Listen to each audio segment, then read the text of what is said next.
Most people think growing a grocery store quality tomato is easy. It's not.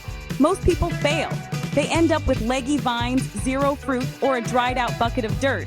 But today, we're moving past the guesswork. Whether you have an acre, a balcony, or a kitchen counter, I'm giving you the precision blueprints for the 3 ultimate growing methods. Stick around because by the end of this, you'll know exactly which system fits your life and why your neighbor's plants are probably dying.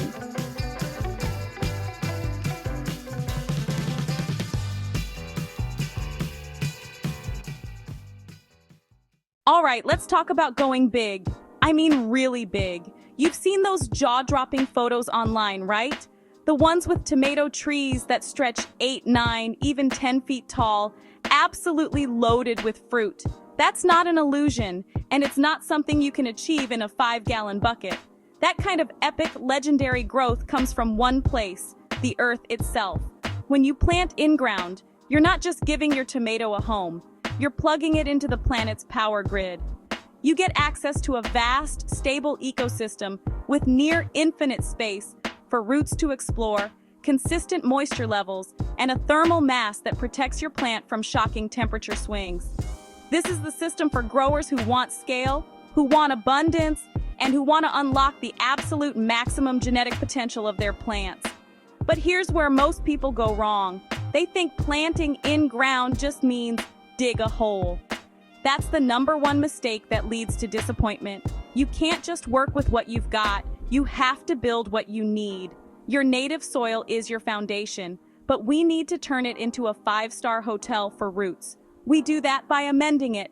Forget guesswork. The data points to a golden ratio. Amend your soil with 30% high-quality compost for nutrients and water retention, 10% worm castings, that's the black gold, a microbial supercharger, and 10% perlite.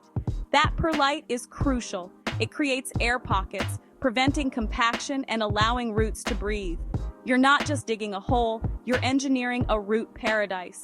Now for the technique that separates good harvests from massive ones, deep planting. Look at this seedling. See all these tiny hairs along the stem? Those are potential roots, just waiting for a signal. We're going to give it to them. The technique is simple. Strip the leaves off the bottom 2/3 of your plant. I know it feels brutal, like you're destroying it, but trust me, you're about to create a super root system that will power explosive growth all season long. You have 2 ways to do this. You can dig a deep vertical hole and bury that entire bare stem straight down. Or, my preferred method for leggier seedlings is trenching. You dig a shallow trench, lay the plant down on its side, and gently curve the top bit up out of the soil. Why? The soil is warmer near the surface, which encourages faster root development early in the season. Every single one of those buried stem hairs will transform into a root, creating a massive underground network that will suck up water and nutrients with incredible efficiency. Finally, protect your investment. Once your super root tomato is in the ground, apply a thick 3 to 4 inch layer of mulch. Straw or shredded leaves work best. This isn't just for looks, it suppresses weeds, retains soil moisture, and regulates temperature. And don't forget support. These plants will get heavy. A single flimsy cage won't cut it. You need serious infrastructure, like heavy-duty 8-foot stakes, or for planting in rows, the ultra-efficient Florida weave. This robust support is non-negotiable for managing the vigorous growth you're about to witness. So which varieties are best for this system? You want to go for the legends, the indeterminates. These are the varieties that just don't know when to quit. Think Cherokee Purple for that smoky, complex flavor, or the iconic Brandywine for its perfect sweet acid balance. They are genetically programmed to grow and produce fruit continuously, right up until the first frost tells them the party's over. With this in-ground power system, you're giving them everything they need to reach their full, glorious potential. What if you don't have a yard, or your soil is literal clay that turns to either brick or soup? You go tactical. You go containers. This is gardening on your terms, on your balcony, your patio, your driveway.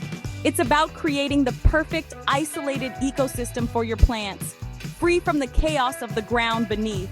This is where you become the architect of your own harvest. Now, moving into a container is about gaining total control. But with great control comes great responsibility. And here's the #1 trap: grabbing a bag of garden soil, or even worse, scooping dirt from your yard and dumping it in a pot.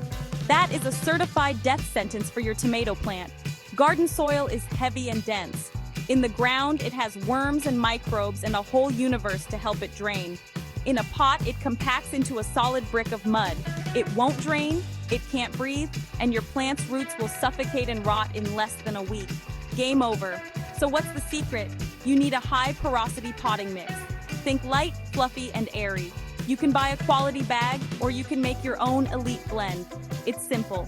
1 part peat moss or coco coir for moisture retention, 1 part perlite or vermiculite for aeration, those are the little white rocks, and 1 part compost for a slow-release nutrient kick.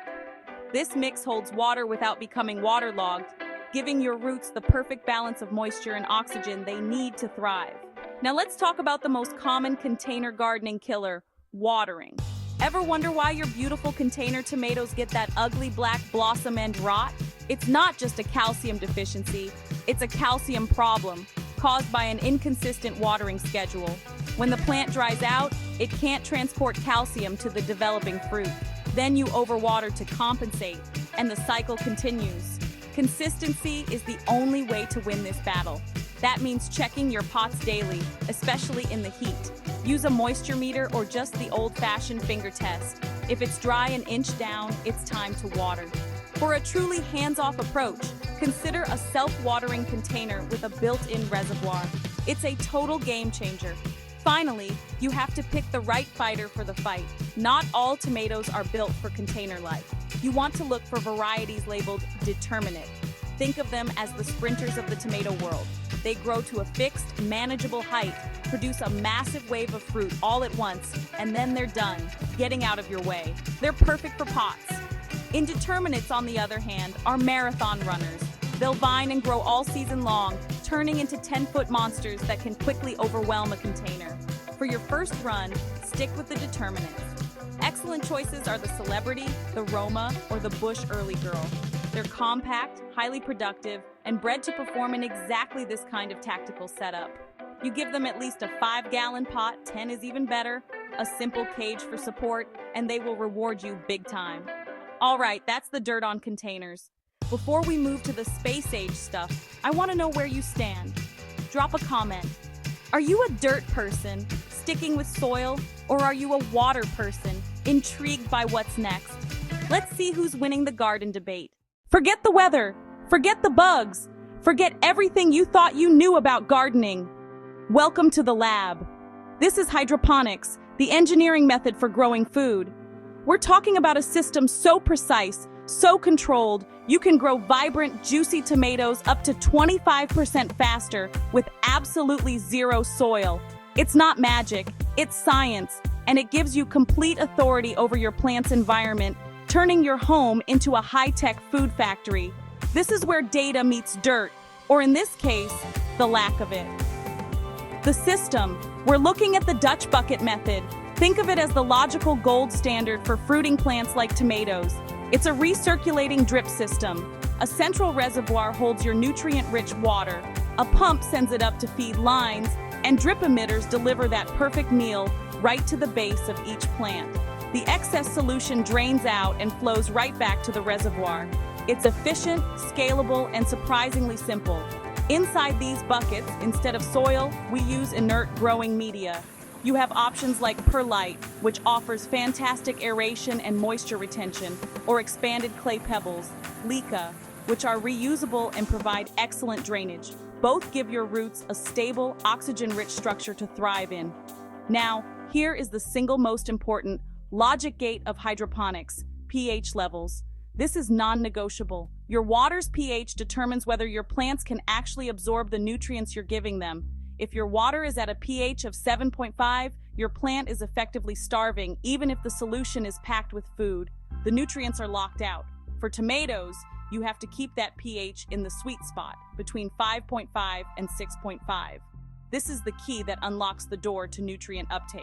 And pH has a partner, EC, or electrical conductivity.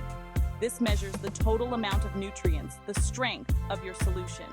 As your plants grow, you'll adjust the EC, starting low for seedlings and increasing it as they begin to flower and fruit. Managing pH and EC is the daily ritual of the hydroponic grower. Now for the bee problem. Unless you've got a beehive in your living room, you're on pollination duty. Tomato flowers are self-pollinating, but they need a little help. A gentle shake or vibration is all it takes to release the pollen from the anther onto the stigma. So, you have to play bee. The most effective tool? An electric toothbrush. Just press the back of it against the stem behind the flower truss for a few seconds. That vibration is the perfect mimic of a buzzing bee. No vibration, no pollination, zero tomatoes. It's that simple. Varieties. The beauty of Hydro is that it works for any variety, but you can choose one that perfectly fits your space. Look at the incredible Micro Tom. It's a determinate variety that grows just 8 inches tall and can live on your desk, producing dozens of cherry tomatoes. On the other end of the spectrum, you have indeterminate giants like Geronimo, the kind of variety that will climb to the ceiling in a professional greenhouse, giving you that massive, continuous yield. Hydroponics lets you choose your own adventure. So, what do you think? Are you team soil or team science? Let me know in the comments. So, which one wins? In-ground, best flavor, highest labor. Containers, best for small spaces, high maintenance. Hydro, best efficiency, highest technicality. Most people will watch this and do nothing. Don't be most people. Pick one method today, buy your seeds, and start. If this breakdown helped you clear the mental fog, subscribe and share this with someone who is tired of buying flavorless supermarket tomatoes.